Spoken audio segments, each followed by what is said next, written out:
تر الظالمین مشفقین مما کسبوا، تم دیکھو گے قیامت والے دن ظالموں کو کہ وہ ڈر رہے ہوں گے اپنے کرتوتوں کے سبب جو دنیا میں انہوں نے کمائے تھے۔ یہ دنیا میں بھی یعنی جو لوگ برے اعمال کرتے ہیں، جب ان کی عدالت میں پکڑ آتی ہے تو وہ اندر سے ضمیر ان کو خود ملامت کر رہا ہوتا ہے کہ اب تو مارے گئے، اب پکڑ کے سوا کوئی چارہ نہیں۔ اور پھر اللہ کی عدالت جہاں کوئی چھڑوا نہیں سکتا، کسی کی دھو زبردستی نہیں ہے، کوئی جھوٹی گواہی قبول نہیں ہو سکتی، کوئی سفارش قبول نہیں ہو سکتی، جب اللہ تعالیٰ کی بارگاہ میں کو پکڑا جائے گا تو وہ دل ہی دل کے اندر ڈر رہے ہوں گے، لرزاں و ترساں ہوں گے۔ وَهُوَ وَاقِعٌ بِهِمْ، جبکہ وہ عذاب ان پہ واقع ہو کر رہے گا۔ یعنی ڈرنے سے یہ نہیں ہوگا کہ وہ کبوتر کی طرح آنکھیں بند کر لینے سے عذاب غائب ہو جائے گا، وہ جو ڈر رہے ہوں گے وہ واقعی ان کے ساتھ ہو بھی جائے گا۔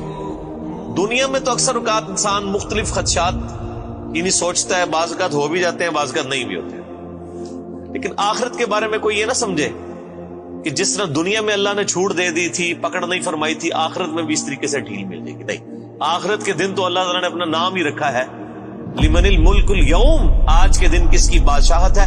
للہ الواحد القہار، اس اکیلے قہار کی بادشاہت۔ اللہ نے قیامت کے دن اپنا نام غفور الرحیم نہیں رکھا ہوا، قہار رکھا ہوا، چھایا ہوا سب پر۔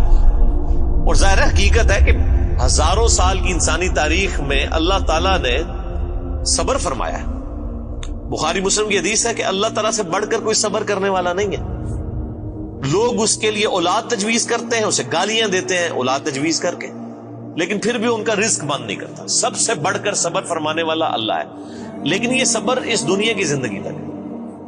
آخرت کی زندگی میں اللہ تعالیٰ نے پھر کسی کا لحاظ نہیں کرنا، حق کا وہ تو پھر واضح آ گیا۔ وَمَن يَعْمَلْ مِثْقَالَ ذَرَّةٍ خَيْرًا يَرَهُ وَمَن يَعْمَلْ مِثْقَالَ ذَرَّةٍ شَرًّا يَرَهُ، جس نے ذرے کے برابر بھی نیکی کی ہوگی وہ بھی پیش کر دی جائے گی، اس کے سامنے رکھ دی جائے گی، اور جس نے ذرے کے برابر گناہ بھی کیا ہوگا وہ بھی سامنے رکھ دیا جائے گا۔ یہاں تو اکثر لوگ کہہ دیتے ہیں جی اللہ تعالیٰ نے چھوٹی چھوٹی گلاں نال کی لینا دینا، اور اللہ تعالیٰ ہمارا ذرے کے برابر بھی نیکی کی اجر پاؤ گے، اور ذرے کے برابر گناہ بھی کیا اس کا پھر تم انجام دیکھ لو۔ بولے اعوذ باللہ تعالی اللہم اجرنا من النار، اللہم اجرنا من النار، اللہم اجرنا من النار، اللہم من احییتہ منا فاحیہ علی الاسلام ومن توفیتہ منا فتوفہ علی الایمان۔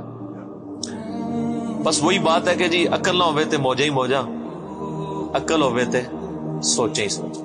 جسے عقل نہیں ہے اسے نہیں پتا کہ اللہ تعالیٰ کتنا ڈاڈا ہے۔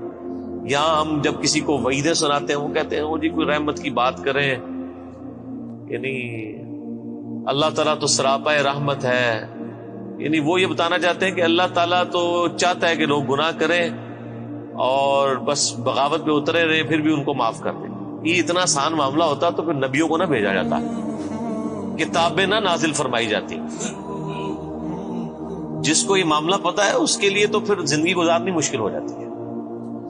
والذین آمنوا وعملوا الصالحات، وہ لوگ جنہوں نے ایمان قبول کیا اور نیک اعمال اختیار کیے، صرف ایمان نہیں قبول کیا بلکہ نیک اعمال میں استقامت اختیار کی۔ فی روضات الجنات، وہ جنت کے باغوں میں ہوں گے۔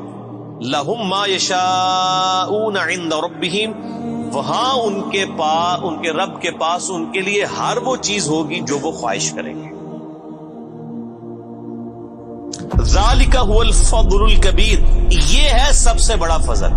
یعنی لوگ سمجھتے ہیں کہ دنیا میں اعلیٰ منصب حاصل ہو جانا، یا پچھلے دنوں الیکشن ہوئے تو لوگ سمجھ رہے تھے شاید پرائم منسٹر بن جانا کو بہت بڑا عہدہ ہے، دنیا میں بہت زیادہ دولت کما لینا کو بہت بڑا عہدہ ہے۔ اللہ تعالیٰ ہمارا ذالک هو الفضل الکبیر، اصل میں اللہ کا فضل اس پہ ہے جس نے ہمیشہ کی کامیابی حاصل کر لی۔ اور لاجیکل بات ہے میرے بھائی، ایک بندے کو بتایا جائے کہ آپ کو اتنی ساری ایفرٹ کے اگینسٹ جو ہے وہ 3 منٹ کے لیے جو ہے وہ بادشاہی ملے گی، اور دوسرے کو بتایا جائے کہ آپ کو اتنی ہی ایفرٹ کے اگینسٹ ہمیشہ کی بادشاہت ملے گی، جس میں موت بھی نہیں آئے گی، جس میں زوال بھی نہیں ہوگا، جس میں بڑھاپا بھی نہیں آئے گا، جس میں بیماری بھی نہیں آئے گی۔ تو کون سا بیوقوف آدمی ہے جو یہ 3 منٹ کی، اور یہ 3 منٹ کی زندگی آخرت کے مقابلے پہ، آخرت کا جو ایک دن ہے وہ 50,000 سال کا دن ہے، قرآن حکیم میں آیا سورۃ الحاقہ میں۔ تو آخرت کا جو ایک دن ہے اس کے مقابلے پہ 60 سال کی زندگی 3 منٹ بنتی ہے آلموسٹ. ابھی آخرت کے بعد جو جنت و دوزخ کا فیصلہ ہونے والا ہے وہ تو صحیح مسلم میں حدیث ہے کہ کوئی شخص سمندر میں انگلی ڈبوئے, سمندر میں جو انگلی ڈبونے سے اس کی انگلی پہ پانی لگتا ہے وہ دنیا کی زندگی ہے, اور سمندر آخرت کی زندگی, انفینٹ لائف. تو اصل میں کامیاب وہ ہے جو وہاں پر کامیاب ہو گیا, اصل عقل مند وہی ہے.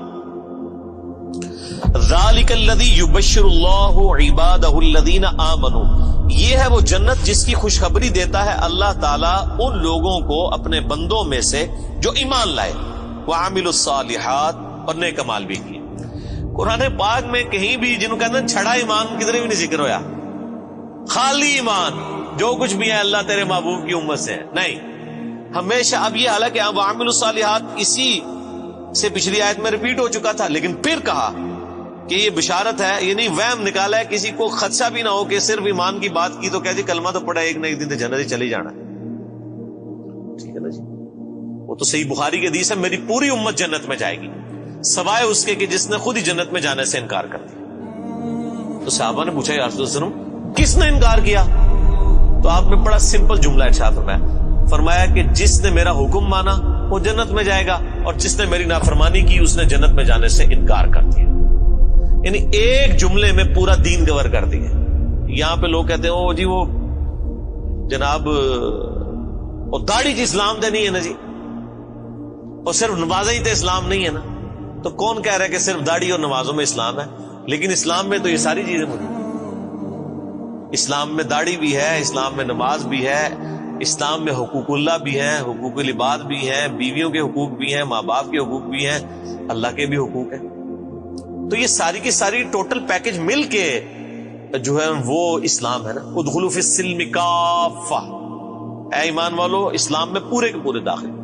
یہ جو لولا لنگڑا اسلام لیے پھرتے ہیں نا, کسی نے صرف وہ خدمت خلق کا اسلام پکڑا ہوا ہے, کس نے وہ یعنی داڑھی کا اسلام پکڑا ہوا ہے, کس نے صرف پگڑی کا اسلام پکڑا ہوا ہے, کسی نے صرف نماز پڑھنے کا پکڑا ہوا ہے اسلام, باہر نکل کے ساری بےایمانیاں کرتے ہیں. یہ جزوی اسلام اللہ تعالیٰ کو نہیں چاہیے. اس اسلام کی تو مثال کسی شخص کے ایسے نامہ اعمال کا تالاب ہے کہ جس کے اندر مسلسل گٹر کا پانی گر رہا ہے. وہ صاف ستھرا پانی کسی کے کوئی کام نہیں آئے گا. جب اس کے اندر گٹر کا پانی گر رہا ہے اس ملاوٹوں کے ساتھ, حرام خوریوں کے ساتھ, حق تلفیوں کے ساتھ, بدماشیوں کے ساتھ, اس طرح کا دین تو اللہ تعالیٰ کو نہیں چاہیے. اللہ تعالیٰ تو کہتا ہے ٹوٹل پیکج لینا ہے, جس نے داخل ہونا ہے اسلام میں پورے کا پورا داخل ہو, ادروائز اللہ تبارک و تعالیٰ اس کا اسلام جو ہے نا وہ اس کے منہ پہ مار دے گا قیامت میں. جن لوگوں نے نبیوں کی صحبت کی ہوئی, اگر انہوں نے بھی ٹرو رسپانس نہ کیا ان کی پکڑ ہو جانی ہے, باقی تو کسی کھاتے میں نہیں. تو اللہ تعالیٰ بارہ کہ اس کی بشارت دیتا ہے اللہ تعالیٰ اہل ایمان میں سے اپنے ان بندوں کو جو ایمان لائے اور نیک اعمال اختیار کیے.